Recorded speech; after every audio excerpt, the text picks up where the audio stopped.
I opened this Paradox Rift booster pack and created a new character who had some of the Pokemon that I found inside.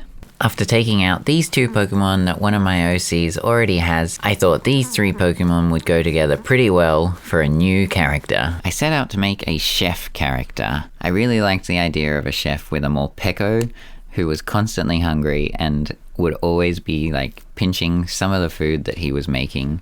And so he constantly had to prepare more than he needed. At first I sort of thought he would own a rustic cafe. He would have like really nice home-cooked food with really good flavor. The kind of place where you would just go and get like a plate of broccolini or something. You know those sorts of places? A bit of a hipster. But somewhere along the line, I decided to lean more into a laid-back, beachy kind of vibe. I thought it would be really fun to draw a bit of a free spirit who would live more of a relaxed lifestyle and probably more likely had a food van that he would travel around with from place to place and have really chill vibes. I tossed around with whether he would make coffee or lots of different foods, but I eventually settled on him just sort of doing chips and fried chicken, but like still really good chips and fried chicken.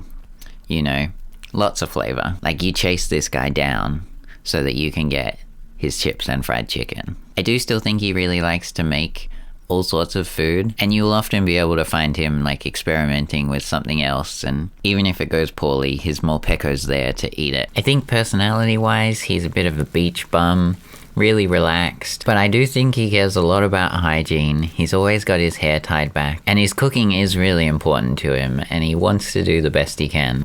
There was also a Garboda. There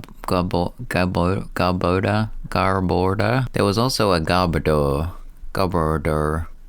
How do you say this Pokemon's name? He's also got a Garbodor that I imagine hangs out at the back to accept his and his clients' waste, their trash. And a Knackley as well, which would be an infinite source of salt for his chippies, which I think would be very convenient as a chef. So with a Knackley, Garbodor, and Morpeko, this is Dale. I'm gonna go get some fried chicken.